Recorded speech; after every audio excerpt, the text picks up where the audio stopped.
Hello, everyone. Welcome to today's webinar. My name is Tiffany Palino, and today we are going to be talking about prioritization and delegation, especially for my new nurses out there. You're probably wondering how to delegate, how to prioritize, and hopefully after today, I'll give you a few tips and it'll help you out with that. So welcome everyone. If you haven't met me before, my name is Tiffany Palino. I've been a nurse now almost, I guess, over 16 years. I've been in education about 5 years.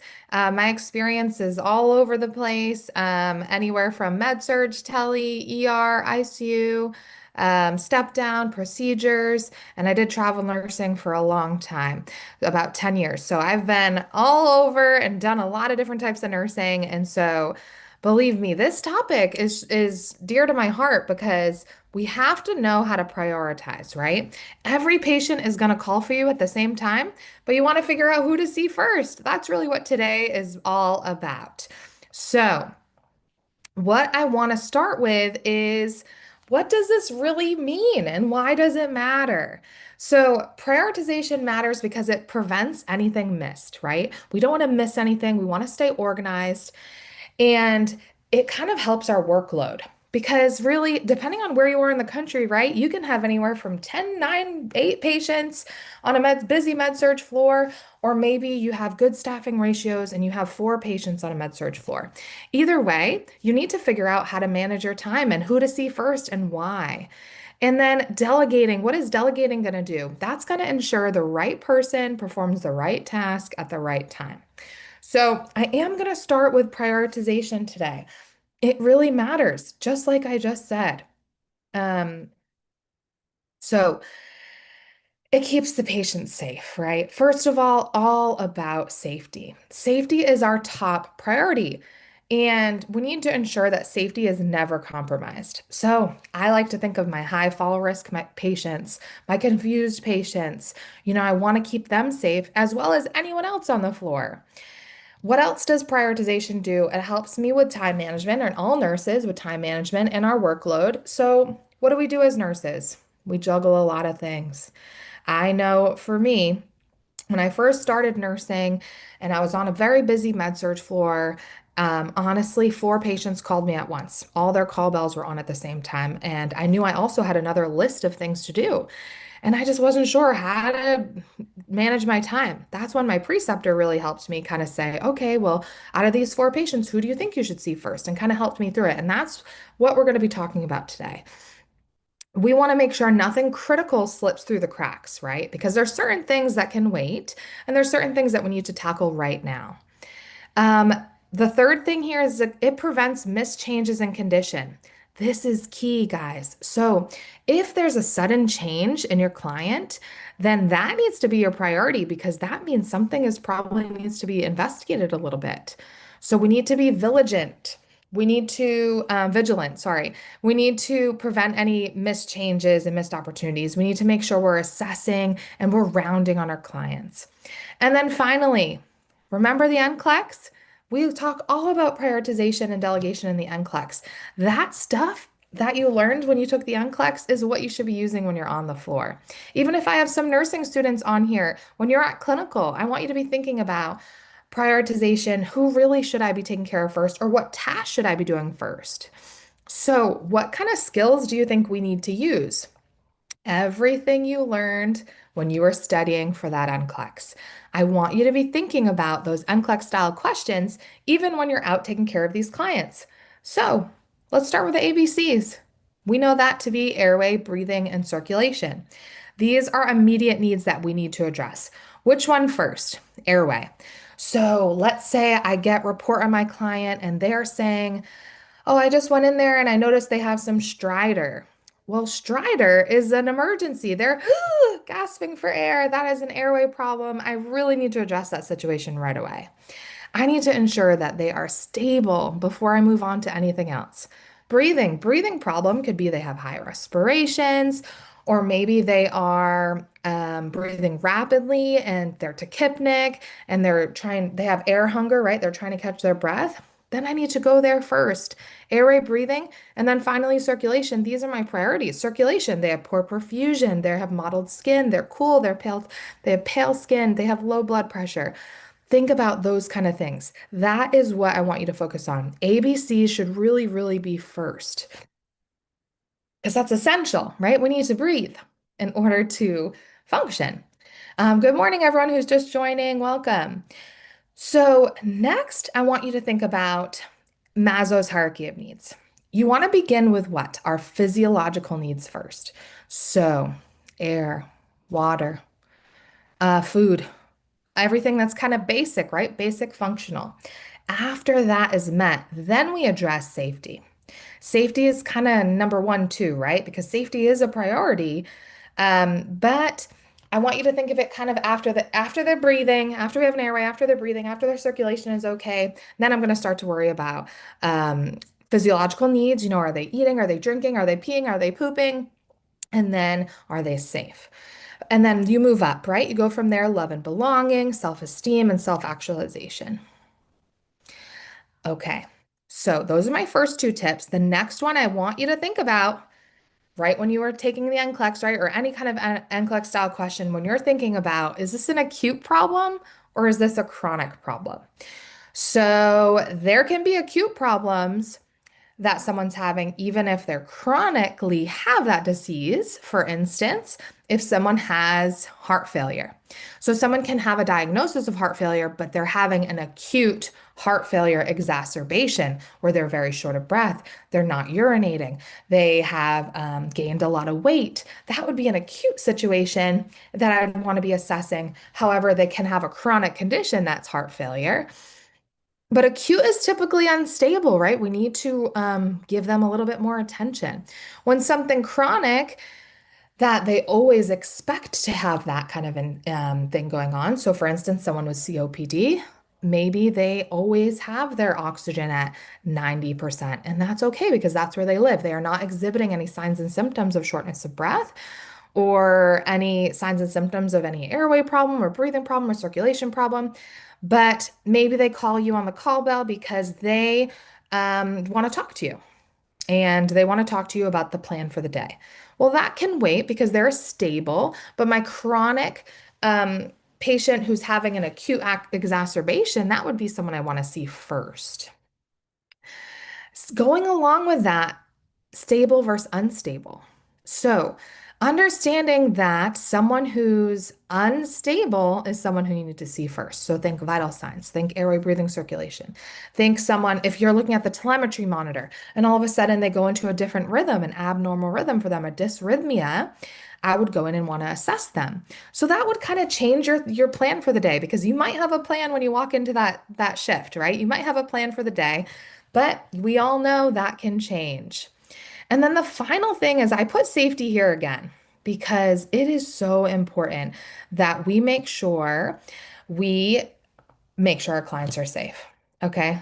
So safety is always first. And I'm going to give you another example of that here in a minute. So let me give you another example of airway, breathing, circulation. So someone comes in with acute chest pain. Do you think you take care of that person first or someone who's requesting pain medication for chronic back pain? Which client would you see first? Someone complaining of chest pain or someone who needs pain medication for their chronic back pain? Yes, great. Typing it in the chat. Awesome. So everyone on Zoom here, perfect. You're all saying chest pain is who I would see first. Absolutely true. Because the chronic back pain, that's an acute versus chronic issue. It's also an ABC issue, right? Because they're having a circulation problem if they are not they don't have enough circulation going through their heart. They're having acute chest pain. So that would be who I want to see first. Excellent. So that's a great example of two people who need you at once, but I need to see someone first. Let's go through another example. So, who should we see first in this situation? I want you to think about all those things I said about prioritization. So you want to consider Who is more acute? Who's more at need? Okay, so you've received your assignment for your shift and you've been assigned to the following four patients. Let's say we're on a med-surg telemetry kind of floor. So, first patient is a post-op day one from knee surgery. The UAP took the vitals and reports a blood pressure of 88 over 52. Now, that blood pressure is low. And I want to be thinking about what potential issues could this client have with that low blood pressure. Okay, so I'm kind of thinking about that, but let's look at the second one. A client diagnosed with heart failure with 2+ pitting edema to the bilateral lower extremities. Well, is that expected or unexpected? Well, they can have edema. It might suggest some fluid retention, which is concerning, but I don't know if it's as critical as my blood pressure that's really low. So I'm gonna still think I'm gonna go see number one. Number three, COPD patient requesting his morning inhaler. Well, that's important. Managing chronic conditions is very important, but remember what I said, acute versus chronic. Chronic, we can kind of wait, right, until more acute issues are addressed. Finally, number four, a client diagnosed with diabetes type 2 requesting breakfast. So that can wait, right? Can that wait? Maybe that client needs insulin. I don't have enough information there. I don't know what their blood sugar is. However, I think it can wait because I really want to see patient number one. So if you all said that, amazing job. You want to see patient number one because they're post-op day one. That means they had a lot of changes yesterday, right? With surgery. We don't know what surgery. Oh, knee surgery. But either way, that low blood pressure is risk for someone mentioned it in the chat over here, hypovolemia, bleeding. They could be bleeding or they could have some sort of cardiovascular issue going on. You want to think of the why. Why is this person having low blood pressure? I want to go in there and make sure they're not having any signs and symptoms as well. So, I hope that was helpful because this decision-making process illustrates how prioritization in nursing can ensure safety, right, and effective patient outcomes. Awesome. Let's go through one more trick. I want you to use that clinical judgment model. So, when we're studying for the NCLEX, we were talking all about the clinical judgment model, or when you were in nursing school, but it really is an essential tool in decision making. So, breaking it down step by step. First, I only did the four steps here because we're not going to evaluate outcomes per se, but we're going to recognize cues. In our scenario, low blood pressure, right? Low blood pressure, that's crucial. That's a red flag. Then we're going to analyze them. Well, we said it's potentially bleeding. So this is potentially what's going on. They're probably losing blood or volume of something. Then we're going to prioritize hypothesis. So airway, breathing, circulation. Circulation is my main concern, and I don't want this person to get sicker. I don't want their blood pressure to drop lower. That is my number one concern. And so now I'm worried about taking action. So I want to assess them immediately, and then I'm likely going to call the provider and suggest fluid, suggest labs, right? And what else would I might want to suggest? I want to request the doctor order some labs, order some fluids. Would anything else? Any other thoughts? You know what, guys? I will say, can you come see this client? And if it's the surgeon, I'm going to say, can you come see your client? Because their blood pressure is low and they were stable yesterday. So come check on them. And then from there, the rest of the clinical judgment model would flow depending on what the orders were. But I want you to think of those first four steps because that's crucial when we're thinking about who do I need to see first and why do I need to see them first. It's all about recognizing those cues, then analyzing those cues, then prioritizing what's going on there, and then acting. Okay, one more example here with my prioritization is all about that safety that I was saying. So, safety has to be first. So, here's some examples that I think is really important when it's becoming a safety issue, I should say. So, when we notice a patient who's normally alert all of a sudden is confused, that's a clear sign that I need to go reassess them because a change in mental status, along with any kind of symptoms like bradycardia or hypotension, that could be something serious. That could be a heart, could be atrial fibrillation. Who knows? It could be a lot of different things. The second thing here is signs of infection. So what would that be? If I go in and all of a sudden they have a high temperature and they just tell me they're feeling weird or they have that impending feeling of doom, that would suggest that maybe they have an infection brewing and it's turning into sepsis and I'm worried that's going to turn into shock. That would be unsafe. I need to go handle that. The third one, unexpected change in vital signs. So, what if you are taking care of, let's say, an elderly client and they are on opiates? Maybe you gave them morphine earlier in the day, and now you check their blood pressure and it's really, really low. So, we know that their blood pressure can get low with opiates, but it's too low. So, I'm concerned. Or maybe it could be an infection or sepsis. In these cases, safety really is a priority because I'm worried that they're going to fall. I'm worried that they're going to get confused. And I really want to handle whatever change in vital signs is going on. Okay, I did mention this earlier, but all my high fall risk clients. So the elderly on opiates, I gave that example earlier. It could be also someone who else is a high fall risk? Anyone who's attached to anything, right? Especially even if I was in the hospital right now, if I'm attached to a heart monitor, an IV, and the bed alarm's on, and there's all these wires, and I don't know how to get out of bed. I don't know which way to go. I don't know where the bathroom is. I could even fall because it's unusual. And then finally, this one's kind of funny, but an IV pump alarm. So alarms go off all the time in the hospital. If you've been in clinicals, you've heard all these alarms going off, and you're wondering sometimes why aren't nurses going in those rooms? Well, sometimes it's alarm fatigue. We don't realize that these alarms are going off because we're so used to them.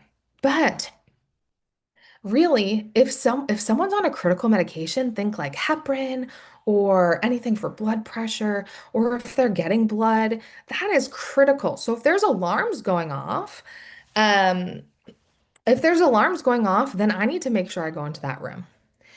This is someone's asking, Danica, if this is in highest to lowest priority. No, I was just giving examples of ways that reasons I'd go into someone's room and reasons why I would assess someone because of safety.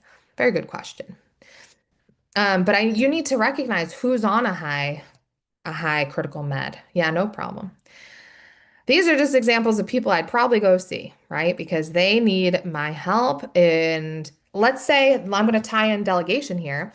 Let's say your UAP comes up to you and says, okay, I took vital signs on Mrs. Smith in room 2, and her temperature is now 102. So I would probably stop what I'm doing, go into Mrs. Smith's room, assess her further, and check for signs and symptoms of sepsis and see if she has an infection somewhere and then kind of take it from there. So that's kind of an example of how you probably need to switch your day around a little bit depending on what's going on. You need to prioritize care because we really want to take care of any of those infections. We don't want them to get sepsis. So we're prioritizing ABCs, Maslow's, safety, and we're going to be vigilant. Well, I can't say that word today. Sorry. So use these cues, use these clues, use these examples as guides when you get report and you don't know who to see or what to do.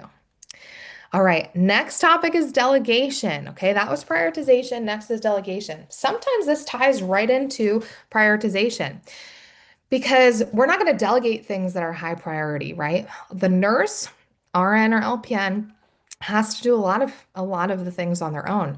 RN is responsible for everything, including patient outcomes. So think about delegation as transferring a task, not the accountability, because the accountability still falls on the RN.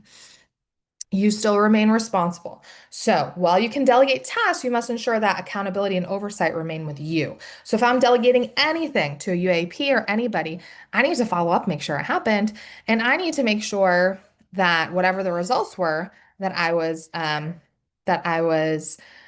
following up on it and evaluating it. So if you remember, there are 5 rights to delegation. There's the right task. That's crucial that we make sure we assign the right task to the right person. So I'm not going to assign something to someone if they haven't been trained in that, for instance. Right circumstance. So let's consider assessing the overall situation. So is this even gonna work? Maybe if it's a really busy unit and I notice that my UIP is already like slammed, very, very busy. It's not the right circumstance for me to delegate. I'm gonna do the job myself because I have extra time. I can tell that they're very busy. That would be an example of not delegating in the right circumstance. Right person. I want to select someone with the right skill and the right experience. This is where knowing your team is super important. So, as a travel nurse, had a really hard time understanding who did what on some of the units and understanding the roles and responsibilities of everyone because a tech in Boston performs different tasks than a tech in California, for instance. So it's really important to look up your facilities, their policies. And if you ever have any questions, always ask the charge nurse. Because an example of a task that I wasn't sure if they could do is blood sugars. Some parts of the country, the RN is the only one who can do the blood sugars. The UAP cannot. So they have to be specially trained. Another example of this is some UAPs are specially trained in putting in catheters. However, other parts of the country, they're not. So you really need to know at your facility or your hospital what anyone can do. Um, and I'll get back to that in a second. Someone had a question for me. Give me one second. And then right direction, right communication. Oh my gosh. So making sure you ask someone openly and you follow up, right? So it's like a closed loop communication. So if I ask someone to do something, I'm going to say, um, I'm going to say maybe repeat it back to me or make sure that, okay, do you have 5 minutes to do this? Or do you think you have time to do this morning? If not, totally grab me or let me know, kind of keep that rapport going. And then right supervision and evaluation, like I mentioned before, you are responsible as the RN for oversight and evaluation of anything you delegated. An example of this happened to me plenty of times. I would delegate vital signs. I keep going back to that, but it's the easiest thing I feel like to refer to. But I would delegate vital signs to my UAP. And I would go into the computer system and I would see that they're not uploaded, like they're not in the system, the vital signs. And so then I'd follow up with my UAP and they're like, oh, you didn't tell me what time, or I wasn't sure that you needed that done right away. And so that was me following up, right? Supervising, evaluating, and making sure it was done. Another example of this is if they mistyped by accident anything that in the chart. For instance, someone one time put that someone's respirations were one. And so that alerted me. I was like, oh my gosh, they only had one? But they're like, oh no, I forgot to put 18. I must have misput one. So it's super important that you follow up and make sure that that's done correctly. All right, so five rights of medication: task, circumstance, person, direction, communication, and supervision evaluation. So, examples of this, right? I'm not sure what I can delegate. How many of you aren't sure what you can delegate? So, especially as a new nurse, you're not sure. So, here's an example of four different patients, and let's see if we can figure out what we can delegate. So, you're starting your shift, you're working with a UAP, and you have four patients. First, we have Mr. Clark. He had post-op day one hip surgery. He needs first ambulation of the day.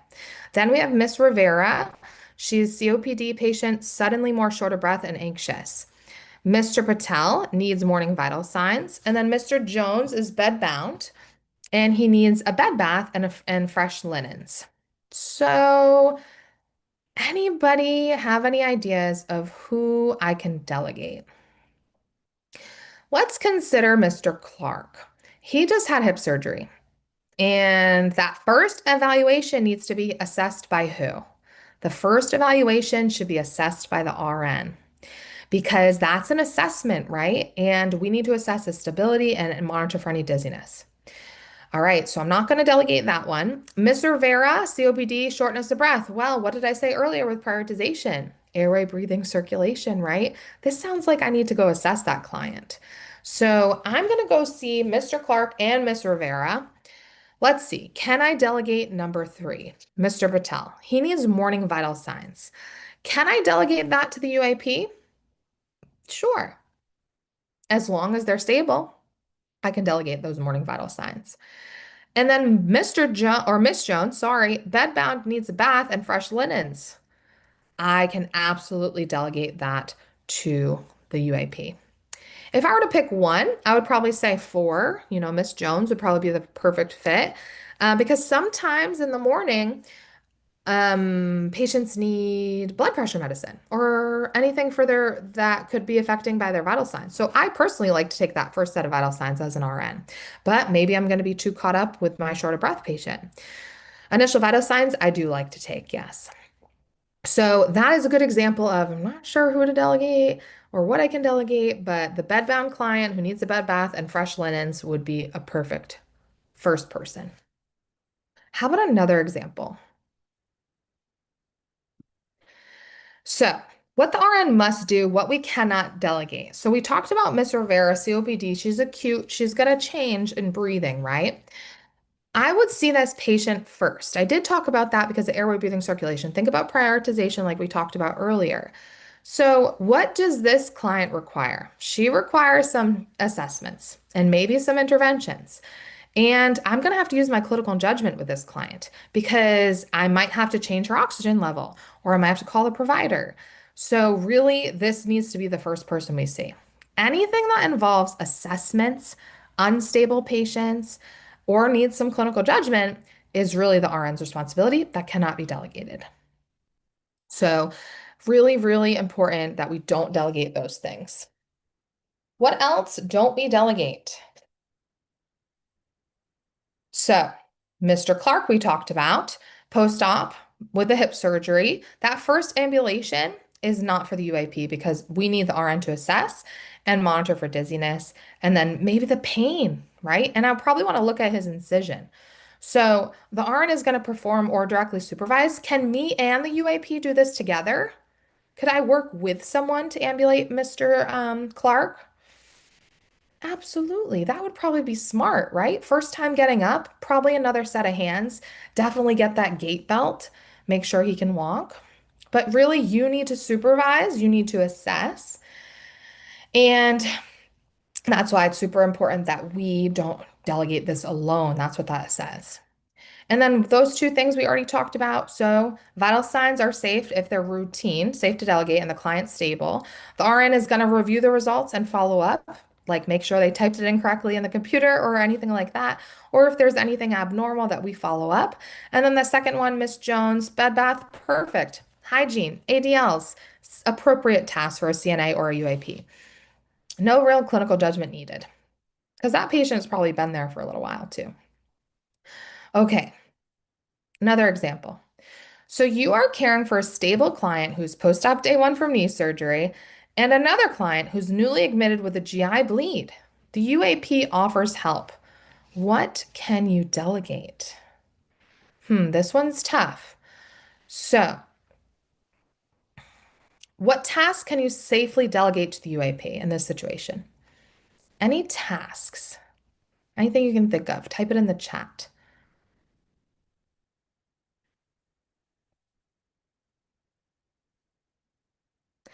Yeah, maybe the vital signs. Just think about taking care of these clients. There's nothing specific in these examples, but what kind of tasks could be delegated? Anybody who needs to be set up to eat, maybe any morning care. Out of the two clients, as the RN, I'm going to the newly admitted GI bleed. So I might delegate them to go check on that post-op client. And maybe they can help them eat, they can help them bathe, they can do the ADLs, anything like that. Maybe assist to the bathroom if they've already gotten up because it says stable client. Very, very good. Absolutely true. Perfect. And then once I get the GI bleed stable, they can probably help them as well. So when we communicate in delegation, it's super important that we use SBAR and that we use clear, concise communication. So if I need that client to ambulate, Mr. Jones needs ambulation. She's post, or Miss Jones, sorry. She's post-op day one, steady on her feet. Vital signs have been stable. If you walk her once a shift and call me if she is dizzy or short of breath. I could also say, very specifically, walk her 50 feet and let me know, right? See that example down here? That is clear and concise. So we're focusing on ambulation. We're focusing on a recommendation here. Look how clear that is. It's precise. And I think the UAP would know exactly what to do here. There's no questions, right? So good communication is key. Now, there are some things we want to avoid. We want to avoid delegating without follow-up. So if the UAP reports to you low blood pressure and you don't follow up on that, that is not good because you could have missed something, a potential issue really early on. You don't want to delegate complex assignments. So the UAP checking a wound instead of the RN. If the UAP checks the wound, they can look at it, but then they can't do anything, right? They're not meant to assess. That is our job as the RN. The RN needs to look at it. Lastly, poor communication. Just take care of them. Oh my gosh, I've seen this happen on the floors. And it's unsafe, but it's also unclear. What does that mean? What do you want me to do? Do you want me to go into the room and, sit with them? What do you want me to do? I don't really understand what's expected. So remember, effective delegation is all about clear instructions, appropriate tasks, and closed loop communication with essential follow-up. So, my tips for you new nurses out there is building confidence. This can be really hard, especially as a new nurse. I know I really struggled with this. When I was a brand new nurse, I was quite young and I worked with a much older group of CNAs or UAPs and nurses.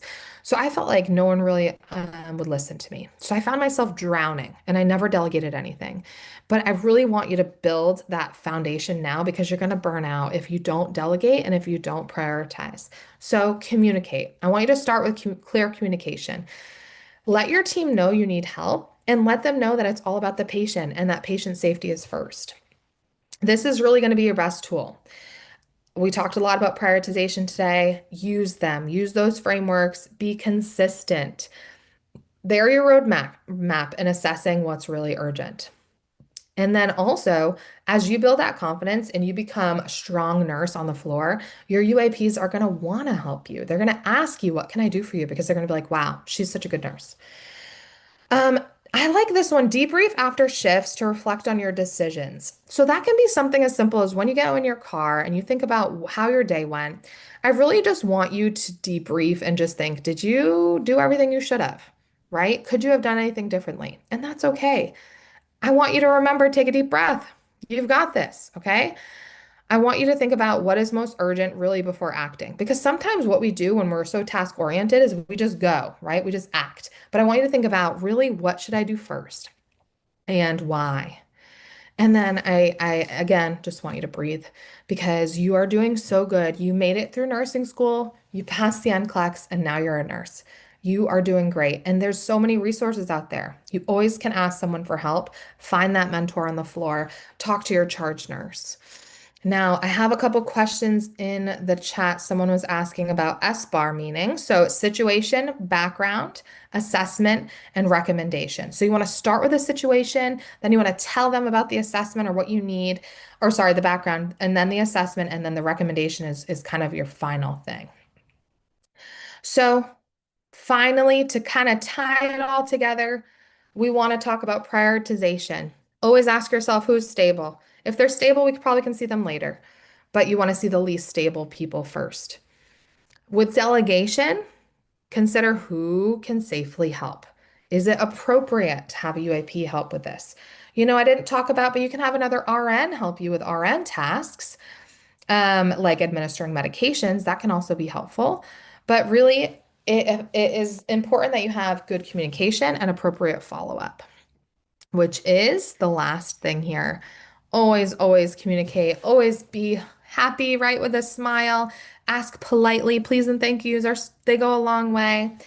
And reflect on whether you followed up on anything. Make sure you write it down. Okay, they took the blood pressure for me. Let me go check that it was done and that it's in the chart.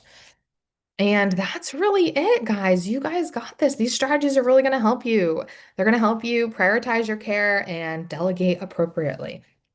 Any questions? I know I went a few minutes over. I hope you enjoyed today's session. Someone also was asking about delegation earlier here in the chat. Let's see. Ambulating, patient on the bed. Oh, I don't know. I'm not exactly sure what you were asking. Yes, no problem. Good luck to everyone out there. If you are still in nursing school or taking the NCLEX soon, best of luck to you. If you are my new grad nurses out there, I am totally rooting for you. You got this. I'll be holding at least one session for my new grads every month, and they're going to be free. So stay tuned on the website or on Facebook or Instagram. And I will see you all next time. Have a great day. You're so welcome. You're welcome, Danica. Excellent job, everyone. Yes, this is recorded. You should be able to still see it on the page. All right, great job, everyone. Have a great day.